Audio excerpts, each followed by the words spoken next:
El Colegio de Ingenieros tiene más de 60 años aportando al desarrollo del país, con 11 consejos de especialidades, 12 consejos zonales desde Iquique a Magallanes, 8 comisiones sectoriales, 3 presidentes de la República entre nuestros ingenieros colegiados, participación en organizaciones de la sociedad civil. ¿Y tú, qué le entregas al país? La ingeniería transforma Chile.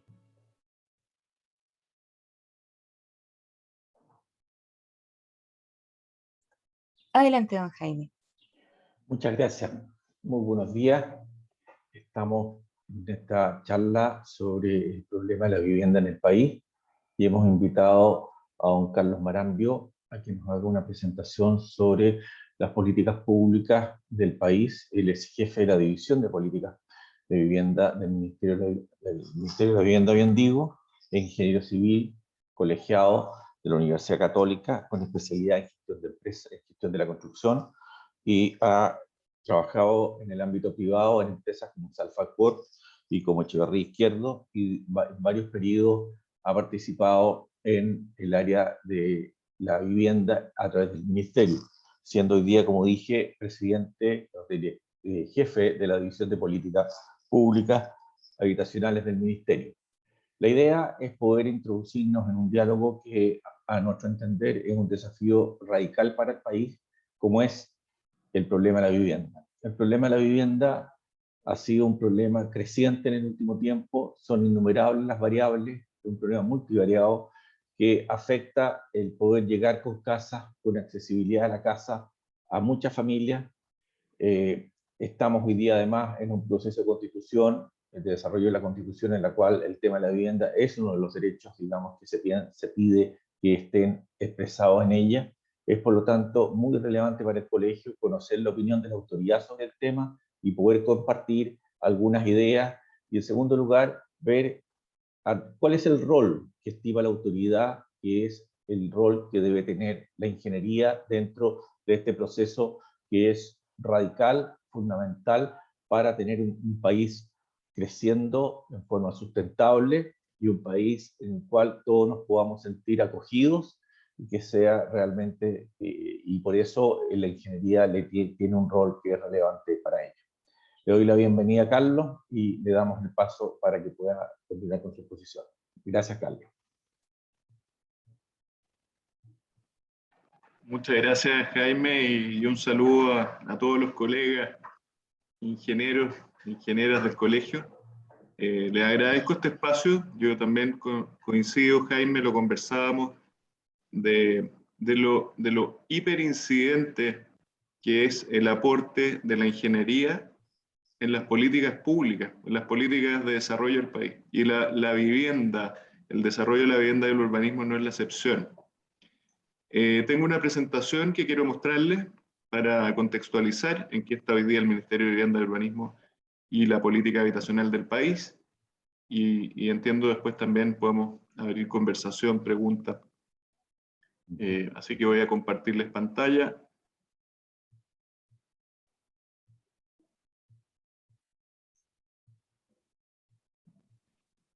Un segundo.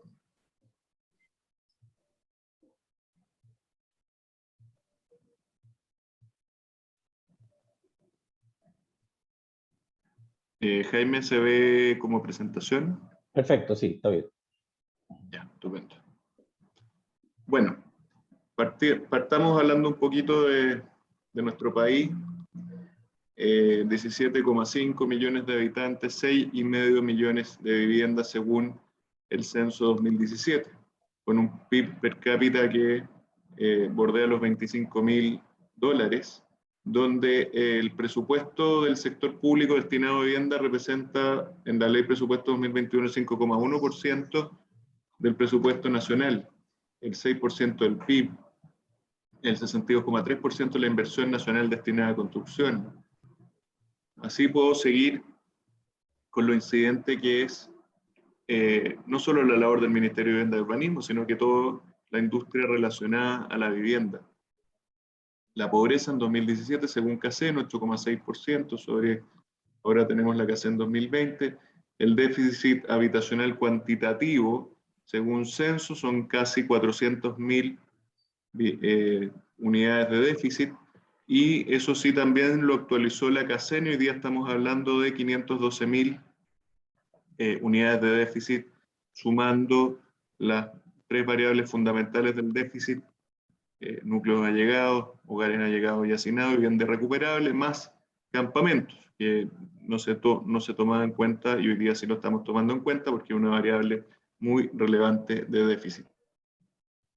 Y el déficit habitacional cualitativo, cerca de 1.300.000 unidades de déficit. Eso no lo midió la CACEN actual, así que tenemos el dato de la CACEN anterior. Y aquí datos también que son fundamentales y que están muy en la coyuntura a raíz del alza de tasas, créditos hipotecarios y otras discusiones, crédito especial del IVA. Tenemos mucho tema contingente en el ámbito habitacional. Un 45% de los hogares chilenos adquirió su vivienda con subsidio. Y 5 de cada 10 viviendas nuevas entre el año 2002 y el 2020 fueron adquiridas o construidas con subsidio.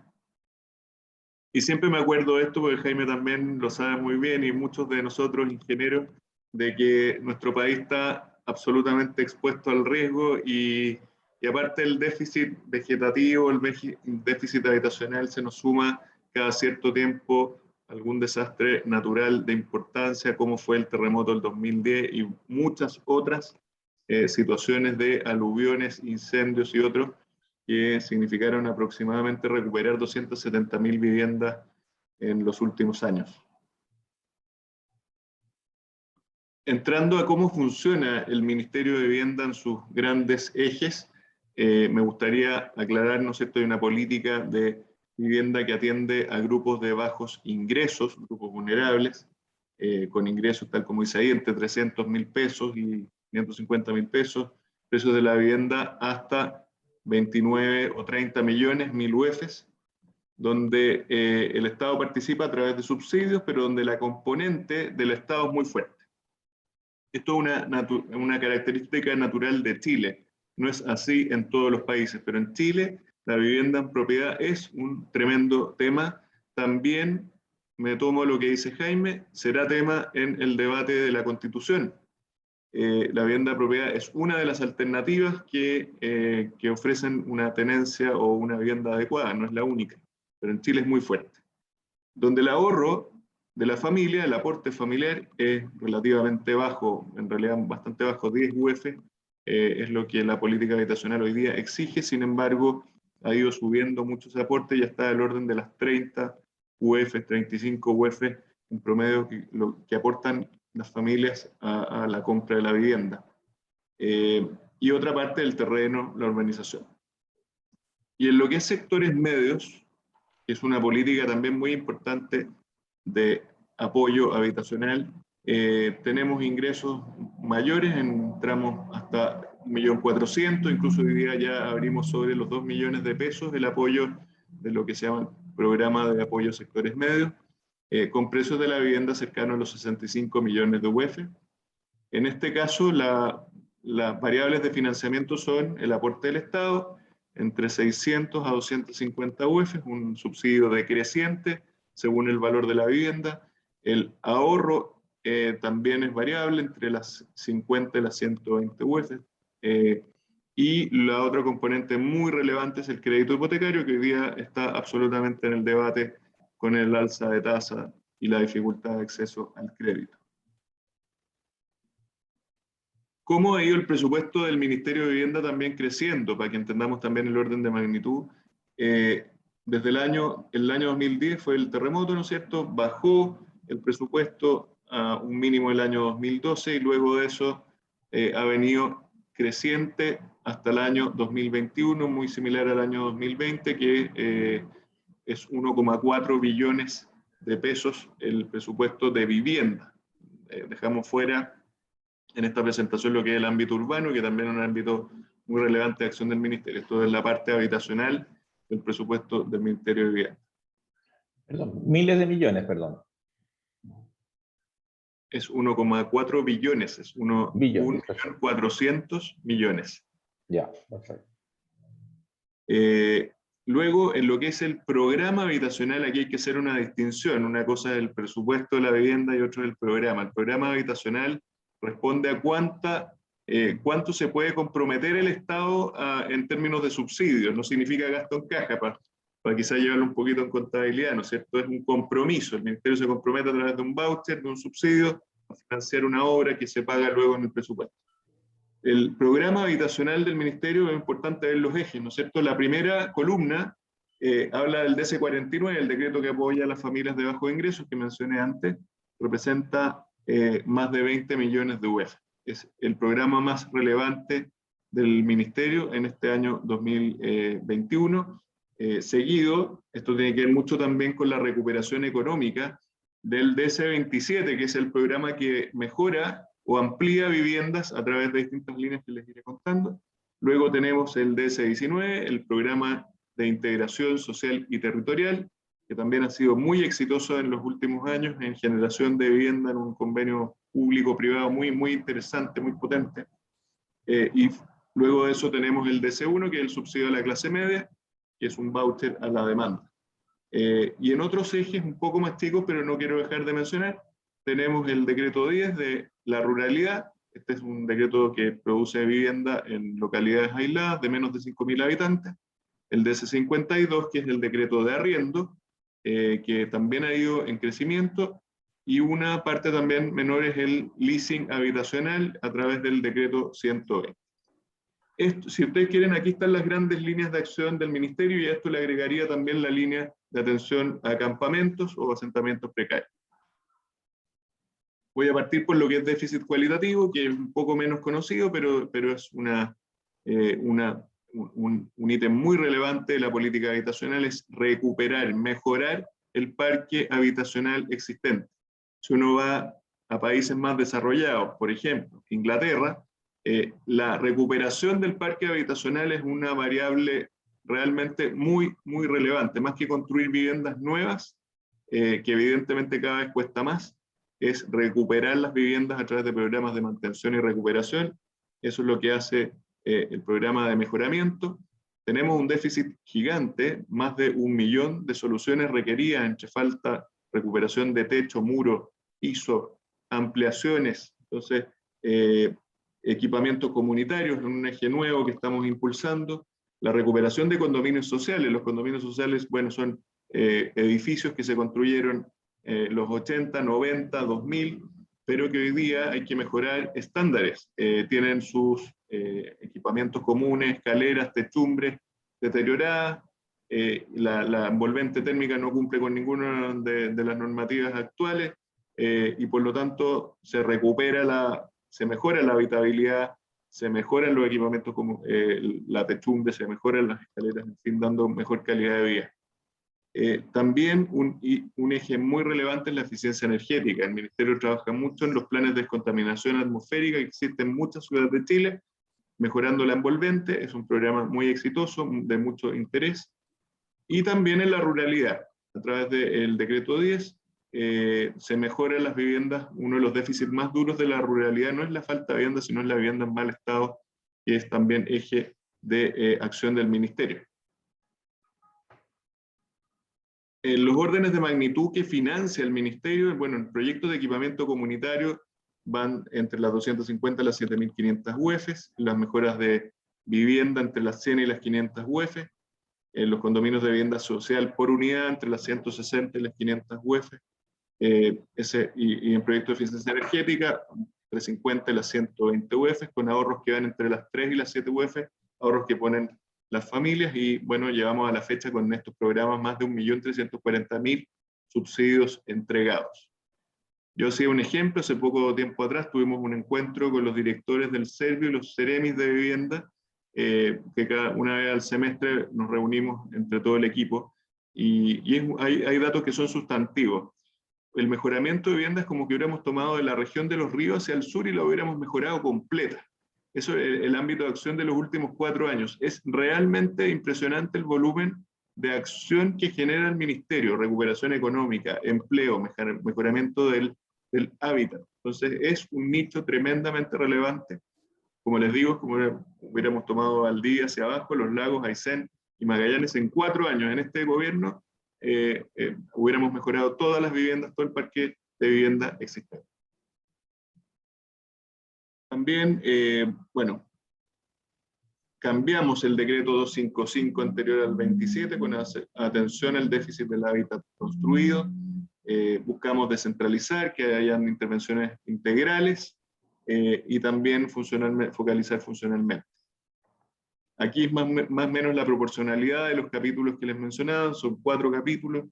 El más importante es el capítulo de mejoramiento de vivienda y ampliación de vivienda.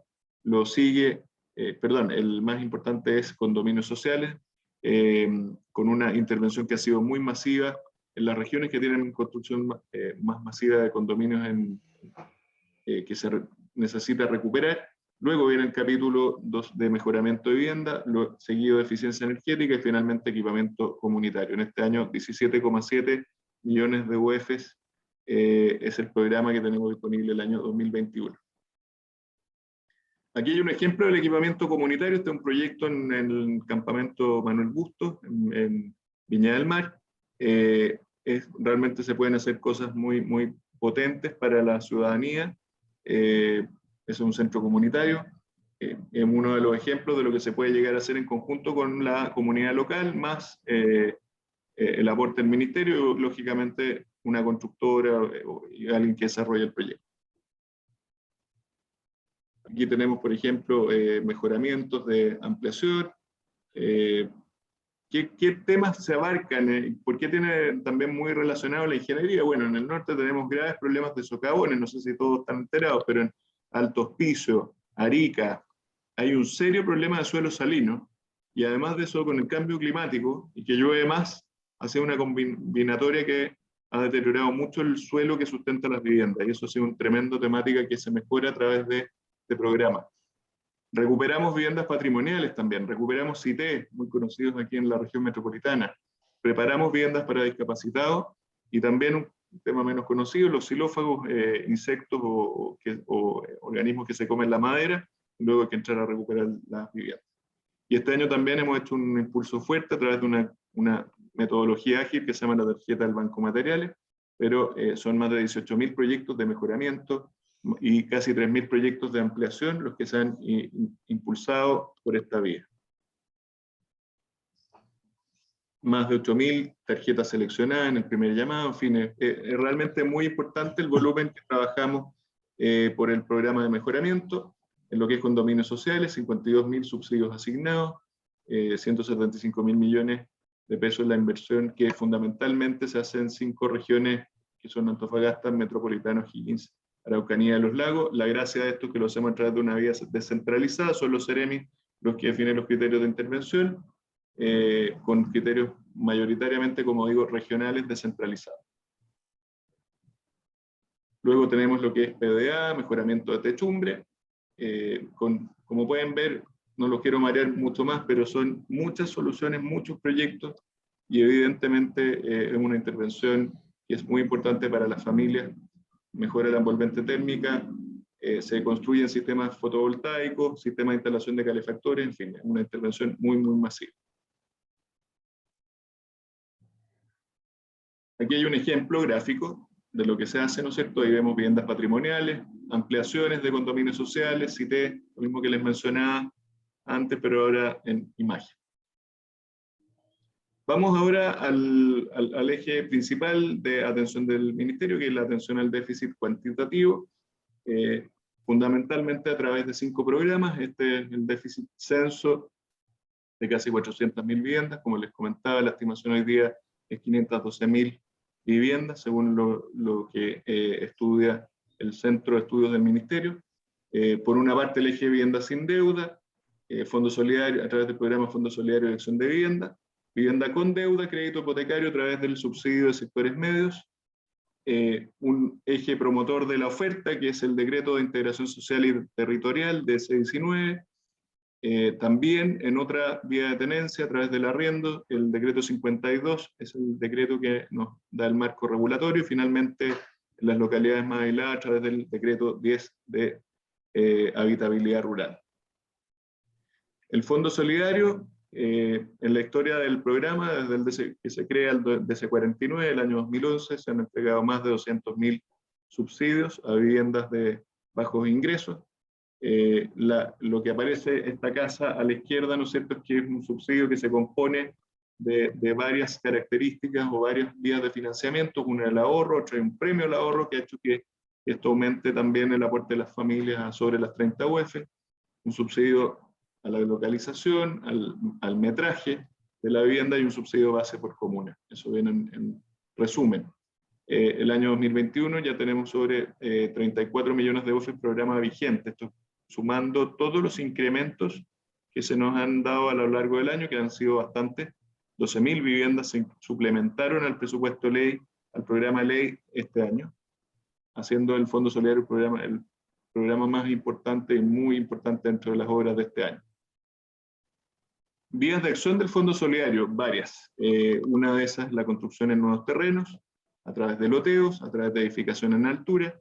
Otra vía es la construcción en sitio propio para quien tiene un terreno, o autoconstrucción o densificación predial y pequeños condominios. Todos estos programas atienden a familias en el terreno que ellos tienen. También se puede comprar una vivienda a través de lo que se llama el subsidio ABC o individual. A través del programa Fondo Solidario también realizamos regeneración de polígonos, uno de ellos Bajos de Mena, Las Américas en Talca, y así varios, Guacamayo en Valdivia, puedo mencionar varios conjuntos polígonos que se regeneran a través del Fondo Solidario, y también es el programa que fundamentalmente trabaja con campamentos. Hoy día quiero presentarles en particular una línea que hemos ido reforzando que se llama Pequeños Condominios. Lo que muestro ahí es la Gran Santiago, como vemos en negro están una serie de lotes 9 por 18, 9 metros de frente, 18 metros de fondo, que promovemos y buscamos densificar a través del programa de Pequeños Condominios. Estos lotes están justamente incorporados en la ciudad donde el déficit de allegamiento es mayor. Por lo tanto, a través de la línea de Pequeños Condominios, queremos que este programa crezca y se desarrolle justo en los terrenos donde las familias han decidido vivir. Un ejemplo de lo que se muestra ahí es un proyecto en Valparaíso. Como se puede ver, evidentemente es un proyecto que se encaja en un terreno de pequeña escala, pero también que se construye con las últimas tecnologías, en fin, y se eleva mucho el nivel de vida de la familia en ese terreno. ¿Qué logra esto? Una solución adecuada de vivienda, permanencia de sus habitantes en sus barrios de origen, se aprovecha bien el suelo, se regenera el barrio. Y también, en otro tema que es muy relevante, pueden participar pequeñas empresas, pequeños contratistas, jóvenes, que estén partiendo también su vida empresarial o laboral. Este es un programa de pequeña escala que permite justamente incorporarse al trabajo en vivienda. Los proyectos los queremos desarrollar en todo Chile. Hoy día es una escala muy chiquitita, pero ya hemos ido creciendo y generando que se produzcan varios proyectos en varias regiones del país, desde Arica hasta Magallanes. Aquí algunas muestras de proyectos reales, uno en Peñalolén, otro en Valparaíso, otro en Arica. Como pueden ver, son proyectos de alto estándar. Aquí una imagen a la izquierda de lo que es un pequeño condominio en Peñalolén, bastante emblemático. Como pueden ver, lo que se hace es resolver el hacinamiento y allegamiento que se produce en estos terrenos, donde prácticamente desaparece la luz del terreno, todo empieza a ser una ampliación y otra ampliación, y se resuelve de muy buena manera a través de estos proyectos. Y lo que aparece a la derecha es un proyecto que se va a iniciar en Coyhaique. Todos, como pueden ver, evidentemente es un proyecto de altísimo estándar y que resuelve una situación en el terreno donde crece la familia. Nuevos proyectos que se van a desarrollar, en fin. Ahí está el proyecto de Coyhaique ya en construcción. Y aquí me salto de tema, pero también tiene que ver con el Fondo Solidario. A través de este programa vamos a financiar proyectos en arriendo. Evidentemente este es uno de los desafíos que llega a la política habitacional para quedarse. Hoy día un 25% de las familias arriendan como solución de vida. Y lo que sí está claro también es que cuesta encontrar arriendo a valores asequibles, y es por esa razón que el Ministerio va a promover una línea de oferta, que partimos en algunos terrenos. Ese es un terreno en Valparaíso, bien ubicado. Estamos partiendo de otro proyecto en Valdivia y otro proyecto en Talca, como primeros inicios de la política de oferta de arriendo pública, pero que evidentemente esperamos después también sea con aporte privado para que logre una buena escala. Algunos de los proyectos que se quieren desarrollar: una recuperación de un inmueble patrimonial en Valparaíso, Tazara, otro en Talca, como les decía, y así varios proyectos en suelo serbio que queramos iniciar de arriendo. ¿Por qué es tan importante el arriendo y por qué es un desafío? Todos hemos visto también el flujo migratorio. No solo el flujo migratorio, sino que también hoy día las familias quieren arrendar porque necesitan más movilidad, más flexibilidad. Y por la misma razón la vivienda en propiedad no es la mejor alternativa para eso. No le podemos entregar una vivienda en propiedad a un migrante que lleva poco tiempo en el país. Hoy día se exige al menos permanencia definitiva, y antes era permanencia definitiva más una cantidad de años de vida en el país. Pero evidentemente para buscar una solución habitacional el arriendo es una buena alternativa para, por ejemplo, la población migrante en el país, o para personas o familias que necesitan moverse según su fuente, en la búsqueda de fuentes laborales. En fin, hay muchas razones por las cuales las familias buscan arrendar, y necesitamos entonces potenciar esa política de oferta de arriendo. Luego también, en la línea de Fondo Solidario, quería comentarles que el año pasado, el año 2020, se incorporaron algunas glosas en la ley de presupuesto que lo que le permiten al Ministerio es una compra más ágil de suelo. En una de las líneas es el Ministerio el que compra suelo sin tener comités o familias asociadas a los terrenos, y en la segunda línea es con comités, se busca un terreno y se le asignan los subsidios habitacionales a ese comité. Este tema en particular ha sido muy relevante en la región metropolitana. Hace unos años atrás, y todavía sigue siendo muy difícil poder desarrollar proyectos habitacionales en la región metropolitana, en todo ámbito. Y las razones son varias. Yo creo que aquí también se puede abrir la conversación. Uno es el tema sanitario, ¿no es cierto?, las concesiones sanitarias. Otro es los planos reguladores. Otro es el alza de los precios del suelo, por todas estas razones. La presión habitacional, en fin. Y la región metropolitana nos estaba costando generar proyectos mucho. Y vimos que uno de los cuellos de botella, y aquí entró como la ingeniería, ¿no es cierto?, había un desafío, había un problema grave que resolver. Porque la demanda habitacional estaba. Y el gran cuello de botella es que el suelo no tenía el Ministerio no tenía una buena herramienta de compra y gestión de suelo, o de pago de suelo, que fuera mucho más adecuado a los valores que se estaban dando en la región metropolitana. Evidentemente, esto se logra financiar también a través de la densificación, a través de la construcción en altura, equilibrada, pero, en fin, aprovechando mejor el suelo. O sea, a través de esta glosa 12, un llamado, se crea un mecanismo para la compra de suelo, se estimula el mayor ahorro de las familias. ¿Se acuerdan que les comentaba que la vivienda sin deuda, el mínimo eran 10 UEFs? A través de este mecanismo de compra de suelo, las familias invierten más UEFs para lograr una mejor ubicación, que fue una muy buena conversación que tuvimos con el presidente Piñera hace unos años atrás, de por qué unas familias ponían 10 UEFs y quedaban alejados de los centros urbanos, lejos de los equipamientos, y otros ponían 10 UEFs y quedaban muy bien localizados. Parecía un poco esto casuístico y aleatorio, pero lo que buscamos es que si la familia quería invertir más, podía comprar un mejor suelo, y eso lo hemos logrado a través de esta glosa. El subsidio suelo ya sube a un base de 350 UEFs, más un ahorro mínimo, en fin, hay un mecanismo que financia, pero aquí el incremento de valor del suelo se paga en proporciones la familia y el Estado. Y el subsidio para la construcción aproximadamente 1.300 UEFs por unidad. Lo otro que buscamos a través de esto es una crítica que se le ha hecho muy fuerte a la política habitacional, de que siempre va a la periferia. Lo que yo escucho mucho como jefe de ediciones: oye, pero el mismo se va siempre al contorno de la ciudad, alejado, buscando el suelo barato.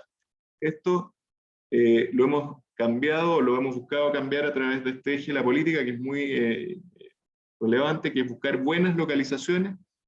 Por ejemplo, en la región metropolitana se premia los terrenos dentro del anillo Américo Vespucio, fuera también hay un incremento de valor en comunas cercanas al anillo central de Américo Vespucio. Esta glosa también aplica en Valparaíso, aplica en Biobío y en otras regiones del país, buscando buenas localizaciones, tal como se indica ahí, con parámetros de transporte, equipamiento de salud, de educación, vías de vialidades, en fin.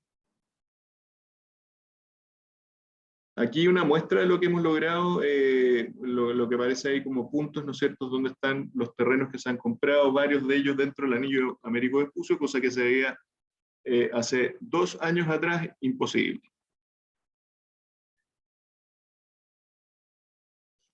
Dejo el eje grupos vulnerables y me voy al atención de sectores medios.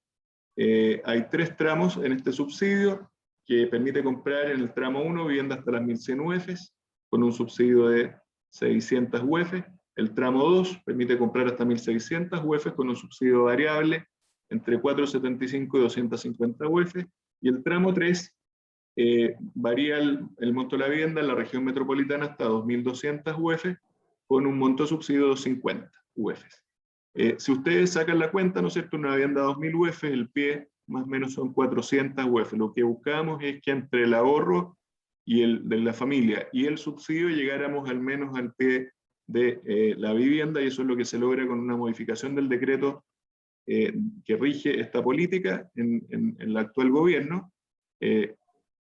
Ustedes que quizás creen o les cuento, no es tan fácil mover un decreto. Una administración puede cambiar una vez el decreto, por lo tanto, y es más o menos se piensa el primer año de la administración, luego vienen 2 años de tramitación, es muy lento el proceso para lograr este beneficio, y el año pasado tuvimos la mejora del subsidio, por ejemplo, en las viviendas de 2.000 UF, el año pasado el subsidio eran 125 UF y hoy día es exactamente el doble.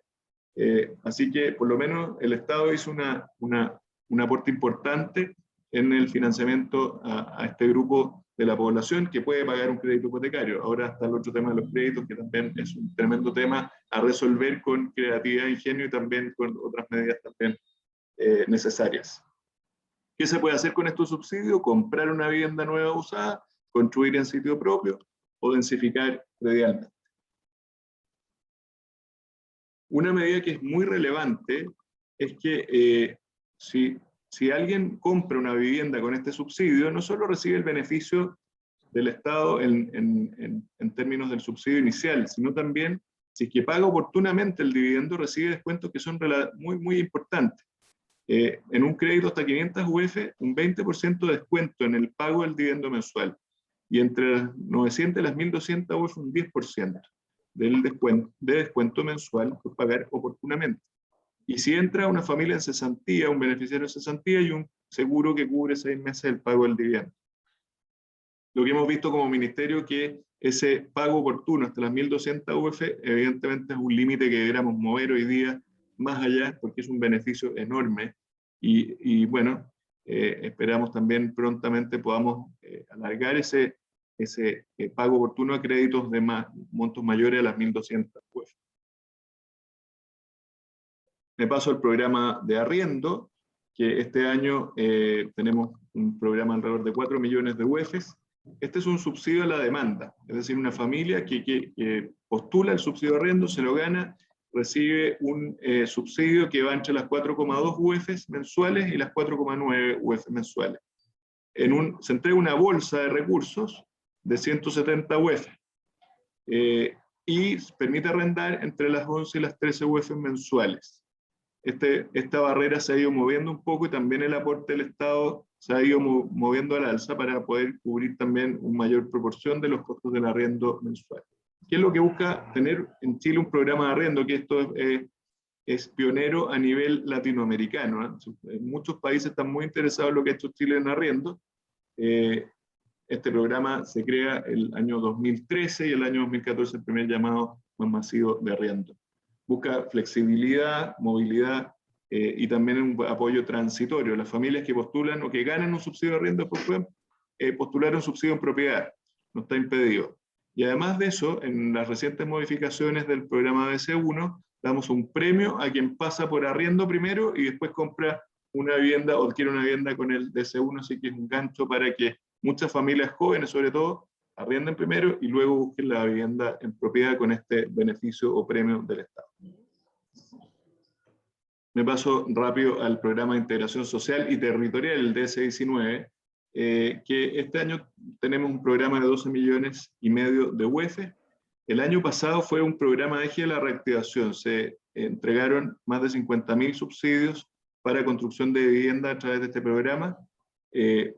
Y la verdad es que fue un programa que activó mucho la economía. Ha costado mucho también partir los proyectos de integración, pero ya a la fecha llevamos más de 25.000 proyectos iniciados y esperamos en los próximos 2 meses partir otros 15.000 más. ¿Qué significa este 28% de integración? Básicamente que si yo produzco 100 viviendas, 28 de esas viviendas son para familias de bajo ingreso. Y el resto de las viviendas entonces son para familias de clase media o emergente, y por tanto es un programa que busca la integración de familias de distintos ingresos. ¿Qué busca el programa de integración social? Bueno, primero fue creado como un programa de recuperación económica, pero busca buena localización, focalización en ciudades con mayor déficit, integración de familias y calidad de la construcción y de los proyectos.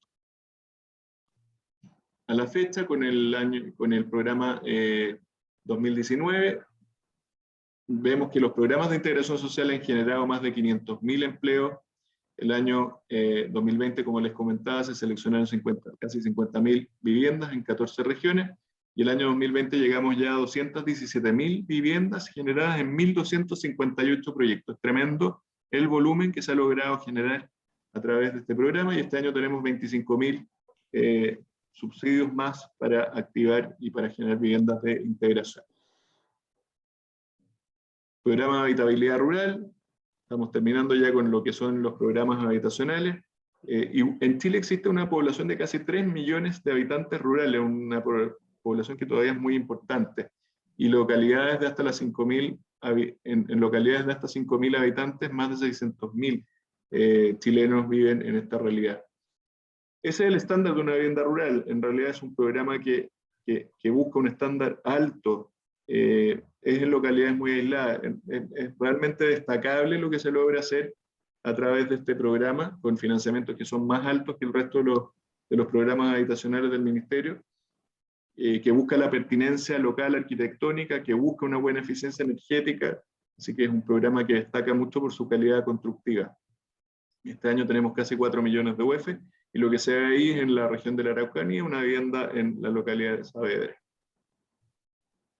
¿Qué estamos buscando también a través del programa rural? Cuesta mucho iniciar las obras en la ruralidad. Imagínense si cuesta partir un proyecto en la ciudad, lo que cuesta conseguirse agua, luz, suelo y constructoras en la ruralidad. Por lo tanto, lo que estamos fomentando también es la vivienda tipo. Aumentar la producción habitacional a través de soluciones que ya estén previamente aprobadas por el Ministerio y que sean, por lo tanto, más escalables en el programa. Tenemos muchos subsidios aún que no han iniciado, 3.866 hoy día viviendas que están esperando las familias no tienen proyectos. Necesitamos generar proyectos, y aquí un llamado también, por supuesto, a quienes en el colegio pudieran estar interesados en conocer esta temática. Conjuntos habitacionales, más de 3.000 viviendas. Si uno suma, son casi 7.000 viviendas que requieren un inicio, no lo han logrado. Hay un tremendo desafío para la población rural, que es más silenciosa, pero tiene un déficit muy duro habitacional. Por último, hay terrenos del Estado que son sobre las 5 hectáreas, lo que se llaman planes urbanos habitacionales. Hoy día en Chile hay 43 de estos planes que buscan desarrollar vivienda y ciudad también. Uno de los errores reconocidos del pasado, ¿no es cierto?, es que hemos focalizado en la construcción de una gran cantidad de viviendas para resolver el déficit. Sabemos que es una solución de corto plazo. Necesitamos construir ciudad, necesitamos construir equipamiento, acceso a servicios, y no solo construir un gran volumen de viviendas. Por eso que se desarrolla esta línea en suelo público, que busca también la generación de lotes para servicios, y no solo buscar la mayor cabida de viviendas, que en estos 43 planes urbanos sumamos casi 100.000 posibles viviendas en 1.750 hectáreas en todo el país. por último, ya esto es la última parte de la presentación, no puedo dejar de nombrar la situación que actualmente ocurre con campamentos. Probablemente lo han escuchado muchos de ustedes, pero es realidad, es una certidumbre hoy día que muchas familias se han ido a tomar un terreno, han ido en una situación irregular por distintas razones, y que este es un fenómeno creciente desde el año 2007 al año 2021, muy acentuado luego de octubre del año 2019. Ese verano hubo un incremento muy fuerte de familias que tomaban un terreno. Eso lo catastramos a través del ministerio, y ha sido un fenómeno que se ha mantenido en el tiempo, además ahora con presión migratoria, con presión económica, y por qué no decirlo también, con evidentes intereses de algunas personas que lucran con esto de manera ilegal, y por supuesto eso es una presión muy grande para lo que desarrolla el Ministerio de Vivienda. Actualmente hay casi 1000 nuevos asentamientos precarios, y sobre las 47.000 familias es lo que definió el catastro 2018-2019, que hoy día es más aún. Ante problemas grandes, la ingeniería nos mueve a buscar soluciones distintas. Y también aquí una motivación, porque nosotros, el equipo de campamentos del Ministerio trabajaba siempre en lo que se llaman los cierres del campamento, pero eso tarda más o menos 6,5 años, es decir, desde que el Ministerio va y dice voy a darle solución a este campamento, es sacarlos de ahí o darles urbanización u otro, el proceso es muy largo, y evidentemente hay situaciones humanitarias que viven esas familias en el periodo antes. Por eso es que se crea un segundo eje que se llama la habitabilidad primaria, que lo que busca es soluciones transitorias de baja inversión, pero que mejoran la calidad de vida y suben el estándar a un nivel que llamaríamos humanitario. Proveen de agua potable en algunos casos, proveen de luz. Muchas de estas tomas sufren un problema de seguridad importantísimo.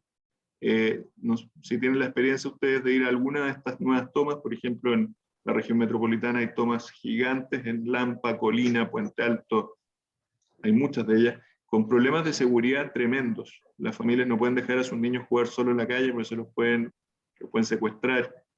Narcotráfico, realmente es una situación muy, muy delicada. Y por eso mismo el Ministerio ha querido estar presente desde fases tempranas, como digo, a través de soluciones transitorias que, por ejemplo, mejoran la iluminación, o mejoran el retiro de la basura, o incorporan agua. Entonces, son cosas muy sencillas, pero que permiten en el Chile de hoy día que las familias vivan en un cierto estándar humanitario. Y esto se llama el eje 100+100, es decir, el año 2021 queremos realizar la gestión de cierre de 100 campamentos y lograr la habitabilidad primaria en otros 100. Vamos a saltar un poco los recursos. Esto se hace a través de distintas líneas presupuestarias, pero aquí quiero mostrarles un poco las líneas de acción. En habitabilidad primaria ahí vemos un estanque de agua, centros de reciclaje, en fin, son obras sencillas pero que mejoran la calidad de vida de las familias de manera sustantiva. Y bien, aquí termino mi presentación. Espero no haberlos mareado con la cantidad de información, pero realmente es mucho lo que hace el Ministerio, lo que mueve, pero evidentemente con un trabajo público-privado fundamental.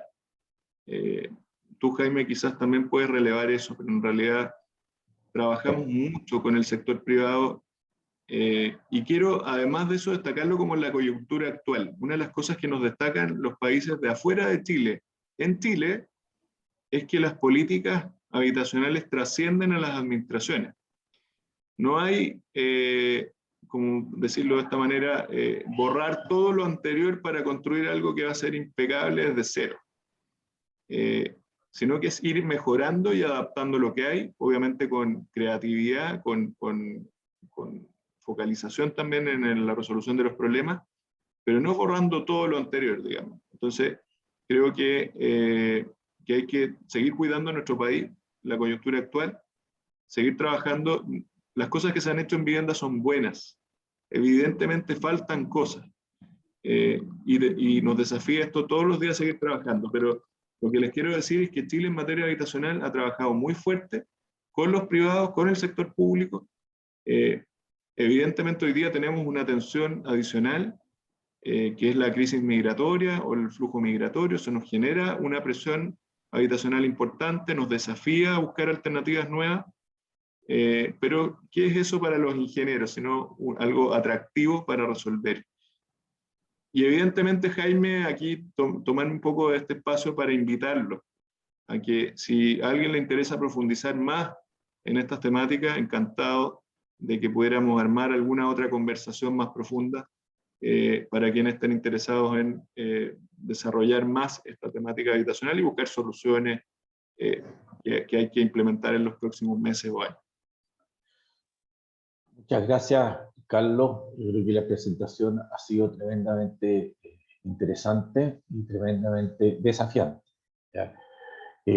Es para el colegio un agrado haberte tenido, digamos, y queremos dar la posibilidad de establecer algunas consultas, observaciones, y creo que vamos a hacer un trabajo al interior del colegio a través de la Comisión de Vivienda, de tal forma de generar una unión, una plataforma en la cual nosotros podamos, como ingenieros, conocer más y poder aportar más, y generar esta vinculación de la ingeniería chilena con el Ministerio de la Vivienda, porque creo que la ingeniería chilena tiene mucho que decir. A ese respecto, me gustaría poder partir con un par de preguntas. Se ve un esfuerzo continuo, y como tú bien dices, de todos los gobiernos frente a un marco robusto que es la política habitacional. Esta política habitacional ha ido siendo perfeccionada gobierno a gobierno, pero en líneas generales se ha mantenido la estructura básica, que es muy fuerte. Y eso es algo que de afuera nos admiran, el poder haber generado una política. Y muchas políticas públicas de países latinoamericanos han sido copias de lo que nosotros implementamos como país ya hace muchos años. ¿Qué pasa entonces? La pregunta. Hemos tenido un creciente déficit en el último tiempo. Yo pienso que algunas explicaciones pueden ir por el lado de que hoy día una vivienda atiende en promedio 2,3 personas, y hace años atrás una vivienda tendría 4,5 o 5 viviendas. Entonces hoy día la familia, lo que entendemos por familia, el núcleo, es cada día más chico, pero no se pueden hacer cosas más chicas y no se pueden hacer más. Entonces hoy día el costo que tiene que asumir el Estado para poder dar solución cada día es más grande, porque está atendiendo a menos personas, cada una de las unidades. Y por otro lado, algo que tú mencionaste al pasar, que me parece de la máxima relevancia, es que desde el punto de vista de la planificación urbana, es la autoridad la que define cuáles son las áreas urbanas. Es decir, las áreas que la sociedad ha privilegiado para el desarrollo de la ciudad. Es decir, son áreas que están destinadas única y exclusivamente a construir las viviendas. Y hoy día vemos que el costo del suelo ha ido creciendo en forma desmesurada, y según el Banco Central, el 50% de aumento del costo de la vivienda se debe al aumento del costo del suelo. Desde ese punto de vista, el tema sanitario creo que es un tema también en el cual el colegio podría introducirse y meterse, porque no existe en la legislación sanitaria un modelo de crecimiento de sus áreas de servicio. Por lo tanto, hoy día suena absolutamente ridículo que, habiendo un déficit gigantesco de suelo urbano para poder atender a la familia, ese suelo urbano existe, pero no existe con factibilidad sanitaria. Por lo tanto, creo que hay que trabajar. ¿Qué piensas de eso? Bueno, primero voy a mencionar un tema que me parece relevante destacar de tu primera parte de la intervención. Hace unos años me tocó ir a Argentina, y la política habitacional argentina estaban en un eje que buscaba entregarle alcantarillado y agua a los proyectos habitacionales construidos. Lo que nos decía el subsecretario de la época es que un 30% de las viviendas que generaba el Estado tenían alcantarillado y agua, y estaban en un plan de saneamiento. Hoy día eso en Chile no pasa. Y que va un poco al segundo punto, ¿no es cierto? Pero cada vivienda que construimos tiene su solución de agua, luz y alcantarillado. Nosotros lo damos como por defecto, pero eso no ocurre así en otros países. Y de nuevo, destacar que hemos trabajado en una política robusta, que ha subido el estándar de calidad también, en términos arquitectónicos, pero en términos de servicio. Y creo que eso hay que seguir cuidándolo y seguir trabajando. ¿Por qué tenemos presiones en la demanda, Jaime? Hay varios factores. Uno es el que tú comentas, que es la reducción del núcleo. Evidentemente eso genera más demanda. Que antes eran 3,6, 4 integrantes por familia, hoy día 2, algo, evidentemente nos produce más demanda. También el flujo migratorio. Todavía en una parte chica es la vivienda en propiedad, más o menos un 4, un 5% de los beneficiarios hoy día de los programas en propiedad son migrantes. Pero en arriendo es brutal. En el programa de S52, por ejemplo, en Antofagasta y en Punta Arenas, más del 50% de los beneficiados son migrantes. Entonces es un fenómeno que va también a aumentar la demanda habitacional. Y en términos de la oferta y en términos del costo del suelo, evidentemente lo que tú señalas es una temática que hay que trabajar muy fuerte.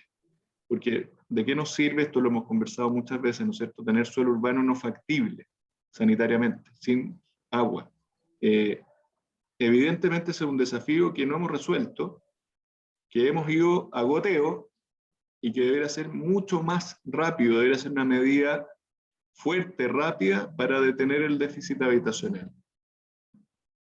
Quizás en un trabajo coordinado entre el Ministerio, las constructoras, los propietarios y también la Superintendencia de Servicios Sanitarios, el MOP, deberíamos trabajar en facilitar el acceso a suelo bien servido con factibilidad sanitaria. De todas maneras, un tremendo desafío que nos ayudaría, por supuesto, a bajar la presión sobre el déficit, sobre la demanda habitacional. Gracias, Carlos. Gracias, Carlos. Hoy, se ofrece la palabra a los distinguidos ingenieros que están participando de esta reunión. Hay consultas, por favor, por el chat. Veo aquí de Bartolomé Rodillo, muy buena presentación, muchas gracias, muy interesante, grandes desafíos, feliz por el ofrecimiento, me anoto. Gracias, Bartolomé, te vamos a incorporar dentro de este grupo y espero poder formar en conjunto con el Ministerio para atender los desafíos que se nos vienen encima. No sé si alguien más tiene alguna consulta, alguna observación, comentario. Bueno, la presentación fue lo suficientemente clara y potente. Te agradezco nuevamente, Carlos. Vamos a estar en contacto. Yo veo que vamos a empezar en la Comisión de Vivienda a hacer una serie de charlas de aquí en adelante sobre estas temáticas que son algo muy importante porque en ingeniería no es solo cálculo, no es solo diseño. Aquí de ingeniería nosotros tenemos que también adentrarnos dentro de la realidad que viven las familias sobre el tema de vivienda y poder nosotros hacer un análisis y pensar sobre procesos de industrialización y generación de eficiencia en la construcción y con procesos de ingeniería y producción más eficientes a gran escala que permitan cubrir este desafío que está en torno a las 700.000 viviendas para Chile, de tal forma lograr un país más justo y más integrado. Muchas gracias. Les aprovecho de saludar a todos los que han participado y les quedo tremendamente agradecido. Muchas gracias. Adiós. Gracias. Gracias, Jaime. Saludos a los colegas ingenieros. Muchas gracias. Adiós.